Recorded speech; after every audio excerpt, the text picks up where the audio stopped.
साथियों नमस्कार, स्वागत है आपका अपने YouTube चैनल एग्जाम मित्र पर। हाजिर हूं आपके बीच एक और नई वीडियो के साथ। तो अपने पिछली वीडियो के अंदर 650 क्वेश्चन हरियाणा जीके के कर लिए थे। आज 651 से अपने को शुरू करने हैं। तो उम्मीद है आपकी जो तैयारी है वो अच्छी चल रही होगी। जाते जाते आपसे कल क्वेश्चन पूछा था कि जो राव तुलाराम है उनकी मृत्यु कहाँ पर हुई थी। उस देश का नाम बताना है कि कहाँ हुई थी राव तुलाराम की मृत्यु। वो जगह थी अफगानिस्तान। सही उत्तर क्या है इसका? अफगानिस्तान। तो ये था कल का क्वेश्चन अपना और उसका उत्तर। तो शुरू करते हैं क्वेश्चन नंबर 651 से कि अशोक ने कितने महाजनपदों को जीता था। तो कल अपने पढ़ा था कि चंद्रगुप्त जो मौर्य थे उन्होंने कितने महाजनपदों को जीता था? 8। 16 में से 8 को जीता था। अब पूछा कि अशोक ने कितनों को जीता था इनमें से, कि 8, 10, 12 या 16। तो अशोक जो है वो मौर्य वंश के महान शासक हुए हैं। उन्होंने कितने महाजनपदों को जीता था? तो सही उत्तर है 16। जो कुल महाजनपद थे वो 16 और सारे के सारों को अशोक ने जीत लिया था और अपने साम्राज्य के अंदर मिला लिया था। चलिए फैक्ट देखते हैं इसके कि अशोक मौर्य साम्राज्य का सबसे शक्तिशाली शासक था और उसने कलिंग युद्ध के बाद लगभग सभी महाजनपदों पर अधिकार किया। उसके साम्राज्य में लगभग पूरा भारतीय उपमहाद्वीप है वो शामिल था। बौद्ध धर्म का प्रचार उसने व्यापक स्तर पर किया था।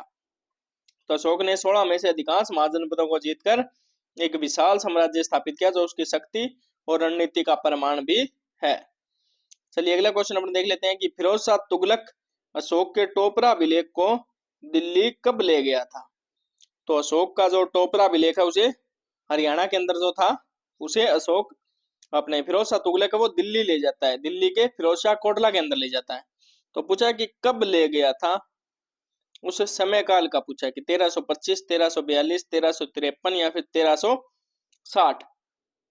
तो कब ले गया था? 1353 के अंदर। ऑप्शन सी इसका सही उत्तर है कि टोपरा का यह स्तंभ अंबाला से लाया गया था और इसे दिल्ली के फिरोज शाह कोटला में फिरोज शाह तुगलक ने स्थापित कर दिया था। और अभिलेख अशोक के धम्म उपदेशों को इसके अंदर दर्शाया गया है। और कौन सी लिपि के अंदर है? तो ब्राह्मी लिपि के अंदर आई है। तो फिरोज शाह तुगलक ने 1353 में अशोक के टोपरा अभिलेख को दिल्ली लाकर ऐतिहासिक महत्व को उन्होंने सुरक्षित किया था। चलिए अगला क्वेश्चन अपने देख लेते हैं कि किस पुरातात्विक खोज से यह साबित होता है कि हरियाणा मौर्य साम्राज्य का भाग था। यानी जो भारतीय पुरातत्व विभाग है वो खुदाई करता है। तो किस पुरातत्व जो खोज है जिससे ये साबित होता है कि हरियाणा जो है वो भी मौर्य साम्राज्य के अंदर शामिल था उस समय। तो हिसारलाट, टोपरा स्तंभ, करनाल अभिलेख या शुद्ध। तो जो शुद्ध है उस खोज से, वहां की खोज से पता लगता है कि जो हरियाणा है वो मौर्य साम्राज्य का ही एक भाग था।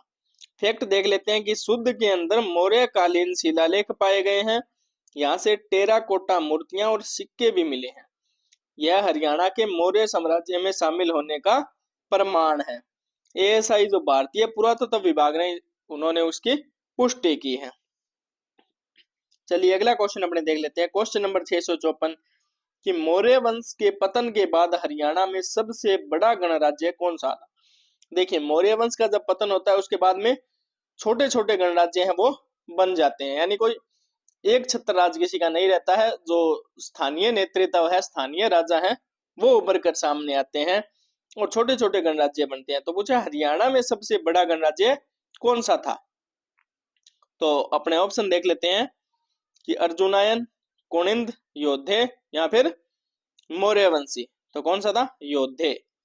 योद्धे जो गणराज्य है वो हरियाणा के अंदर उभर कर सामने आता है सबसे बड़े गणराज्य के रूप में। तो योद्धे गणराज्य मौर्य वंश के पतन के बाद प्रमुख हुआ और यह हरियाणा के बड़े हिस्से में फैला हुआ था। इसका शासन गणतंत्र आधारित था। योद्धे सिक्के और मुहरें जो बाद में मिली है ये इस चीज का प्रमाण है। चलिए अगला क्वेश्चन अपने देख लेते हैं कि शेरशाह सूरी से पहले ग्रैंड ट्रंक रोड जो जीटी रोड है, ग्रैंड ट्रंक रोड जो बनाया गया वो पूछा है कि उसका निर्माण किसने करवाया था। देखिए शेरशाह सूरी ने करवाया था, लेकिन उससे पहले भी किसी ने करवाया था। वो किसने करवाया था ये पूछा है। तो अपने ऑप्शन देख लेते हैं कि समुद्रगुप्त, अशोक, चंद्रगुप्त मौर्य या फिर कनिष्क। तो किसने करवाया था? चंद्रगुप्त मौर्य ने। ऑप्शन सी इसका सही उत्तर है, चंद्रगुप्त मौर्य ने करवाया था। तो चंद्रगुप्त मौर्य के काल में उत्तरा पथ का निर्माण हुआ। यह सड़क पूर्व से पश्चिम भारत को जोड़ती थी। बाद में शेरशाह सूरी ने इसका विस्तार किया था। यह आज की जीटी रोड का प्रारंभिक स्वरूप था। तो चंद्रगुप्त मौर्य के काल में बना उत्तरा पथ ही आगे चलकर जीटी रोड के रूप में प्रसिद्ध होता है। चलिए अगला क्वेश्चन अपने देख लेते हैं कि चंद्रगुप्त मौर्य के काल में जीटी रोड है उसको किस नाम से जाना जाता था? अभी पीछे फैक्ट में देख के आए हैं किस नाम से जाना जाता था।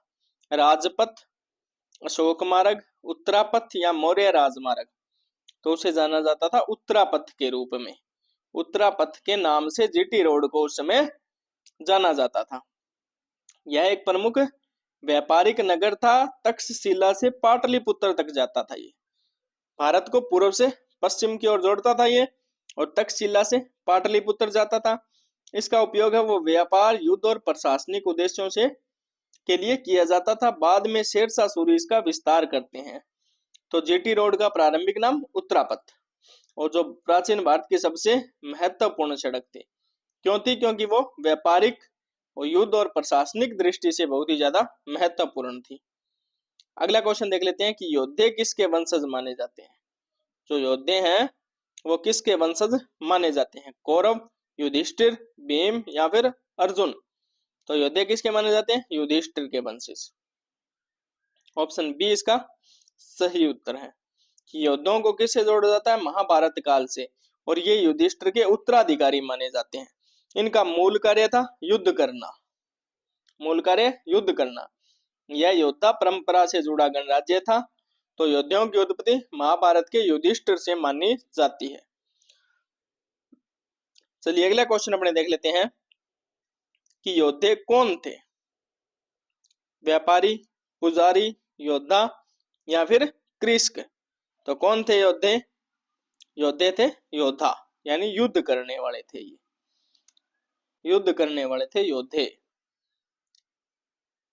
योद्धे नाम का अर्थ है युद्ध करने वाले। उनका प्रमुख कार्य था युद्ध करना और सुरक्षा देना। पाणिनि ने इन्हें आयुधजीवी कहा है। पूछा जा सकता है परीक्षा के अंदर कि पाणिनि ने योद्धाओं को किस नाम से पुकारा है, यानी किस नाम से उनका जो है जिक्र किया। तो आयुधजीवी नाम से किया है।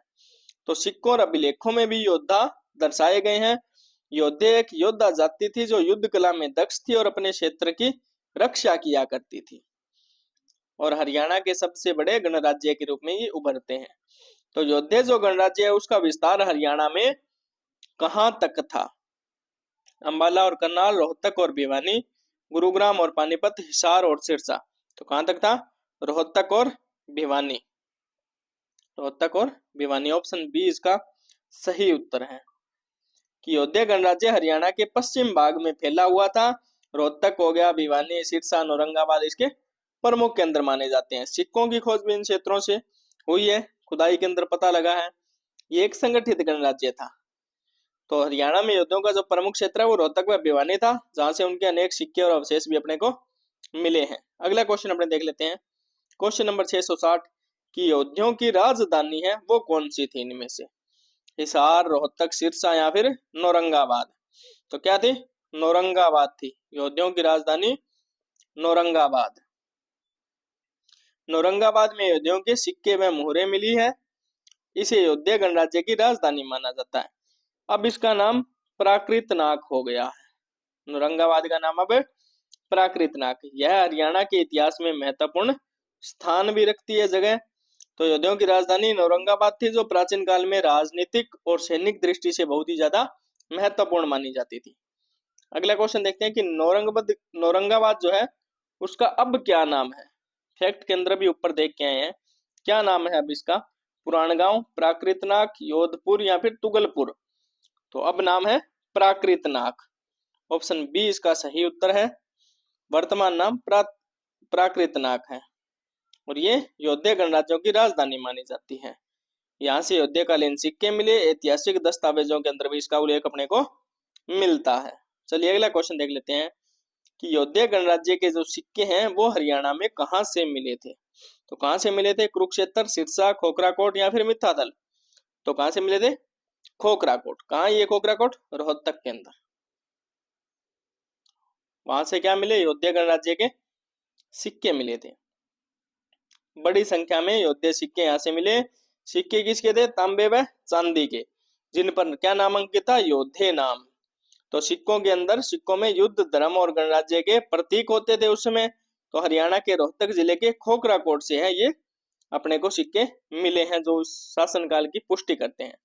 अगला क्वेश्चन देखते हैं कि अयोध्या गणराज्य को हरियाणा में क्या कहते थे?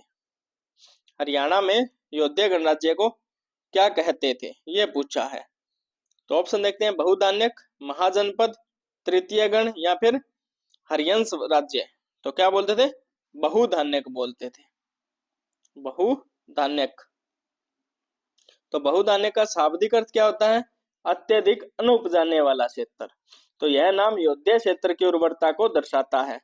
यह महाभारत और अन्य प्राचीन ग्रंथों में भी अपने को मिलता है। यह नाम रोहतक क्षेत्र के लिए प्रयुक्त हुआ है। योद्धियों के राज्य को बहुधान्य कहा जाता था क्योंकि यह अनुत्पादन के अंदर समृद्ध क्षेत्र था। चलिए अगला क्वेश्चन देख लेते हैं अपने कि अयोध्या गणराज्य है वो कैसा राज्य था? राजशाही था, लोकतंत्र था, गणतंत्र था या फिर सामंतशाही था? तो कैसा था? गणतंत्र था। गणतंत्र गणराज्य था अयोध्या गणराज्य। फैक्ट देख लेते हैं इसके कि गणतांत्रिक प्रणाली थी शासन की। राज्य प्रमुख को सभा के माध्यम से चुना जाता था। अग्रोहा, अभिलेख और बरहूत जो स्तूप है वो इसके प्रमाण है। प्रशासन के अंदर जनमत की भूमिका होती थी। तो अयोध्या गणराज्य था जहाँ शासक का चुनाव किया जाता था, जिससे यह भारत के प्राचीन लोकतांत्रिक इतिहास का प्रमाण भी इससे अपने को मिलता है। अगला क्वेश्चन देख लेते हैं, क्वेश्चन नंबर 665 कि अयोध्या गणराज्य का उल्लेख महाभारत के किस पर्व के अंदर मिलता है? किस पर्व में मिलता है? आदि पर्व, सभा पर्व, द्रोण पर्व या फिर वन पर्व? तो ये मिलता है द्रोण पर्व के अंदर।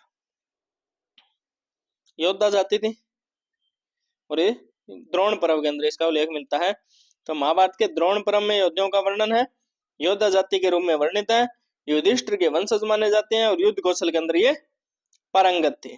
अगला क्वेश्चन देखते हैं कि किन अभिलेखों से पता चलता है कि अयोध्या गणराज्य है वो एक गणतंत्र था? अभी ऊपर फैक्ट के अंदर देख के आए हैं ये।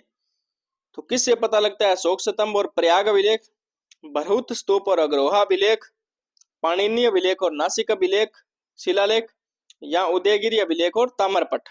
तो ये पता लगता है अपने को बरहूत स्तूप और अग्रोहा अभिलेख से, यानी ऑप्शन बी जो है वो इसका सही उत्तर है।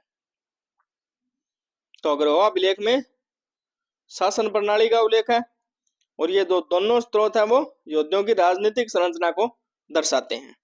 चलिए अगला क्वेश्चन देख लेते हैं अपने, क्वेश्चन नंबर 667 कि योद्धियों को पाणिनि की जो अष्टाध्यायी है उसमें क्या कहा गया है? तो क्या कहा गया है? राजश्री, आयुधजीवी, शत्रुवर्ण या फिर मौर्यजन? तो पाणिनि की अष्टाध्यायी के अंदर ये इन्हें आयुधजीवी के नाम से बुलाया गया है, पुकारा गया है, कहा गया है।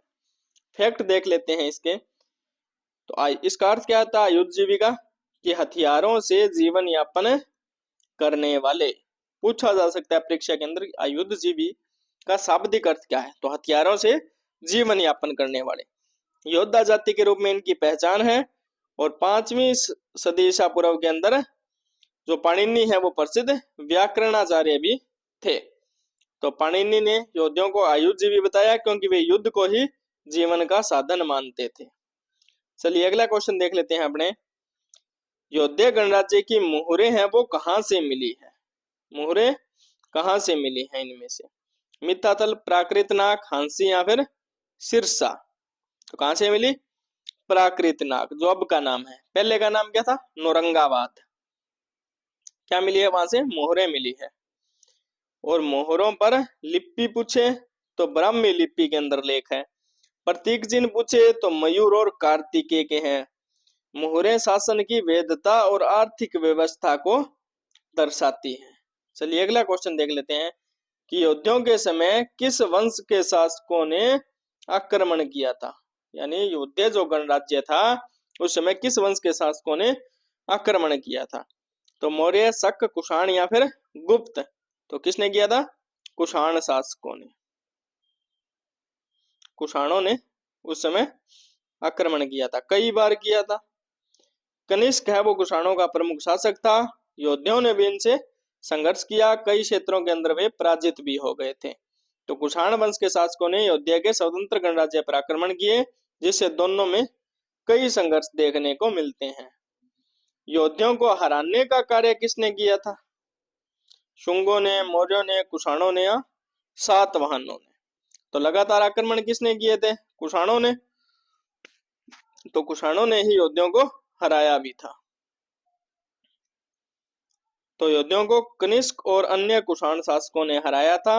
यह हार सीमित समय तक रही। योद्धाओं ने फिर उभार लिया, यानी वापस वो उठ कर आते हैं और वापस कुषाणों को पछाड़ देते हैं। सिक्कों और अभिलेखों में इन संघर्षों का अपने को विवरण देखने को मिलता है। इससे दोनों शक्तियों की महत्ता सिद्ध होती है। कुषाण शासकों ने योद्धाओं को पराजित कर कुछ समय तक हरियाणा में अपना प्रभाव है वो स्थापित कर लिया था। तो कुषाणों को हराने का कार्य निम्न में से किसने किया था? अब कुषाणों को किसने हराया? योद्धाओं को हराया कुषाणों ने। तो कुषाणों को किसने हराया? तो कुणिद योद्धे, अर्जुनायन या मालव? तो उनको हराया था योद्धाओं ने। यानी वापिस वो उभर कर सामने आते हैं और उनको हराते हैं। तो ये एक प्राचीन गणराज्य था योद्धे। इन्होंने द्वितीय शताब्दी में कुषाणों के विरुद्ध विद्रोह किया। योद्धे ने अपना स्वतंत्र राज्य स्थापित किया। इनका प्रभाव हरियाणा, पंजाब और राजस्थान तक था। चलिए अगला क्वेश्चन देखते हैं कि कुषाण कालीन जो सिक्के हैं वो हरियाणा के किस स्थान से प्राप्त हुए हैं? कुषाण कालीन सिक्के राखी गढ़ी, फतेहाबाद, मित्थाथल या असंध? तो ये मिले हैं मित्थाथल से। मित्थाथल कहाँ है? भिवानी के अंदर। तो वहां से ये कुषाण कालीन सिक्के मिले हैं। पुरातात्विक स्थल है ये मित्थाथल। इससे प्राचीन व्यापार और मुद्रा व्यवस्था का पता चलता है। हड़प्पा संस्कृति से भी जुड़ा हुआ स्थल है मित्थाथल। तो मित्थाथल से प्राप्त कुषाणकालीन सिक्के हरियाणा के इतिहास में कुषाण शासन की पुष्टि भी करते हैं। अगला क्वेश्चन देखते हैं कि समुद्रगुप्त काल के सिक्के हैं वो हरियाणा के किस स्थल से प्राप्त हुए हैं? तो समुद्रगुप्त काल के रोहतक, कुरुक्षेत्र, मित्थाथल या सिरसा? तो कहां से प्राप्त हुए हैं? समुद्रगुप्त काल के ये भी मित्थाथल से प्राप्त हुए। मित्थाथल कहाँ है? भिवानी के अंदर। ये भी भिवानी के मित्थाथल से प्राप्त हुए हैं। तो इससे गुप्त वंश का प्रभाव का पता लगता है हरियाणा के अंदर। और सिक्कों पर समुद्रगुप्त के नाम व चित्र भी अंकित है। ये गुप्तकालीन आर्थिक गतिविधियों के प्रमाण भी हैं। अगला क्वेश्चन देख लेते हैं कि कुषाण वंश का सबसे प्रतापी राजा कौन था? कौन था भाई? विम कडफिसेस, कनिष्क, हुविस्क या कुजुल कडफिसेस? तो कौन सा था इनमें से? कनिष्क। कनिष्क है वो कुषाण वंश का सबसे शक्तिशाली और प्रतापी राजा था, जिसने योद्धाओं को भी हराया था। तो कनिष्क ने शकों, यवनों और शतानों को पराजित किया था। शक संवत की शुरुआत भी उन्होंने की 78 ईसा पूर्व से। तो बौद्ध धर्म का महान संरक्षक भी था 78 ईस्वी से। तो कुषाण साम्राज्य को शिखर तक पहुंचाने वाले कौन थे? कनिष्क। अगला क्वेश्चन देख लेते हैं अपने। योद्धाओं का प्रमुख प्रतीक क्या था? अशोक चक्र, वृषभ, मयूर या फिर सिंह? तो क्या था? मयूर। योद्धाओं का प्रमुख प्रतीक था मयूर। फैक्ट देख लेते हैं इसके कि योद्धाओं के जो सिक्के मिले हैं उन पर मयूर अंकित था। मयूर को शक्ति, गौरव और युद्ध का प्रतीक भी माना जाता था। और मयूर है वो युद्ध देवता कार्तिकेय का वाहन भी था। तो यह जो प्रतीक है वो योद्धाओं की सांस्कृतिक पहचान दर्शाता है। चलिए अगला क्वेश्चन अपने देख लेते हैं। क्वेश्चन नंबर 676 कि तीसरी शताब्दी में हरियाणा के किस क्षेत्र में योद्धाओं का शासन था? तीसरी शताब्दी में पूछा है। सिरसा, रोहतक, हिसार या करनाल? तो कहां था? रोहतक। ऑप्शन बी इसका सही उत्तर होगा। तो रोहतक जो क्षेत्र है वो अयोध्या गणराज्य का प्रमुख केंद्र था और योद्धाओं ने इसी क्षेत्र के अंदर प्रशासनिक और सैन्य गतिविधियां वो चलाई थी और यहाँ से उनके सिक्के प्राप्त हुए हैं। यह उनकी राजधानी भी मानी जाती है। तो योद्धाओं की राजधानी क्या मानी जाती है? रोहतक भी मानी जाती है। अगला क्वेश्चन देख लेते हैं अपने। योद्धाओं के पूजनीय देवता कौन थे? शिव, विष्णु, कार्तिकेय या इंद्र? देखो, मयूर उनका प्रतीक चिन्ह था, और मयूर किसका वाहन था? तो कार्तिकेय का। तो सही उत्तर है कार्तिकेय। उनके पूजनीय देवता थे कार्तिकेय। कार्तिकेय हैं वो युद्ध और वीरता के देवता हैं, और योद्धियों ने उन्हें अपने कुल देवता के रूप में उनकी पूजा की। सिक्कों और मूर्तियों में उनका चित्र भी देखने को मिलता है। इन्हें सकंद, मुरुगन आदि नामों से भी जाना जाता है। चलिए अगला क्वेश्चन देख लेते हैं अपने, कि योद्धियों ने अपने प्रशासन को चलाने के लिए हरियाणा को कितने डिवीजन यानी कितने भागों के अंदर बांटा था? तो 3, 1, 2 या 4? तो कितनों के अंदर बांटा था उन्होंने? 2। 2 प्रमुख डिवीजन के अंदर उन्होंने हरियाणा को बांटा था। तो ये जो डिवीजन है वो शासन व्यवस्था को सुचारू रूप से चलाने के लिए थे। आजकल बनाते हैं राज्य के अंदर कि एक मुख्यमंत्री हो गया, उसके बाद में उप मुख्यमंत्री बना देते हैं, और उनको अलग अलग जगह दे देते हैं संभालने के लिए। तो उसी प्रकार से 2 डिवीजन के अंदर उन्होंने बांटा। तो इससे गणराज्यीय व्यवस्था का पता भी लगता है। दोनों क्षेत्रों का अलग प्रशासनिक ढांचा भी था। चलिए अगला क्वेश्चन देख लेते हैं अपने, कि जिन 2 डिवीजन के अंदर बांटा था वे थे कौन कौन सी जगह, ये पूछा है। तो इसका भी ऑप्शन देख लेते हैं, सिरसा और हिसार, रोहतक और कुरुक्षेत्र, सिरसा और रोहतक, पानीपत और कैथल। देखिए रोहतक तो उनकी प्रमुख जगह थी, राजधानी भी कहते हैं इसे। तो एक तो ये थी, दूसरी कौन सी थी रोहतक के साथ में? तो सिरसा। सिरसा और रोहतक 2 डिवीजन के अंदर उन्होंने हरियाणा को बांटा था। दोनों क्षेत्रों से युद्धकालीन सिक्के मिले हैं। इनसे स्थानीय प्रशासन युद्ध नीति है वो संचालित होती थी। यह विभाजन तात्कालिक शासन प्रणाली को दर्शाता है। चलिए अगला क्वेश्चन अपने देख लेते हैं, कि इतिहासकार ए सल्तेकर के अनुसार योद्धियों की जो राजधानी है वो कौन सी थी? तो देखिए इतिहासकार का नाम लेकर पूछा है कि इनके अकॉर्डिंग कौन सी थी? तो कैथल, सिरसा, जींद या रोहतक? तो विचलित नहीं होना आपको, इसका भी सही उत्तर होगा रोहतक। रोहतक इनकी राजधानी थी, किनकी? योद्धियों की। तो ए सल्तेकर ने अपने शोध में रोहतक को राजधानी बताया, और रोहतक से योद्धियों के सिक्के और शिलालेख मिले हैं। इस क्षेत्र से योद्धा शासन के प्रमाण भी मिले हैं। तो राजधानी होने के कारण यह व्यापार और संस्कृति का प्रमुख केंद्र भी था। तो चलिए ये थे आज के अपने 30 क्वेश्चन। कमेंट बॉक्स के अंदर बताइएगा आपको वीडियो कैसी लगी। वीडियो अच्छी लगी तो वीडियो को लाइक कीजिएगा, कमेंट कीजिएगा, वीडियो को शेयर कीजिएगा और चैनल को सब्सक्राइब भी कीजिएगा। तो आज के लिए जो आपका क्वेश्चन है वो है कि कुरुक्षेत्र के युद्ध का वर्णन है वो धृतराष्ट्र को किसने सुनाया था? दिव्य दृष्टि वाले वो कौन थे जिन्होंने हस्तिनापुर के अंदर बैठे बैठे कुरुक्षेत्र के युद्ध की जो सारी कहानी है वो धृतराष्ट्र को सुनाई थी? उनका नाम आपको कमेंट बॉक्स के अंदर बताना है। कल मिलते हैं एक और नई वीडियो के साथ, तब तक के लिए जय हिंद, जय भारत।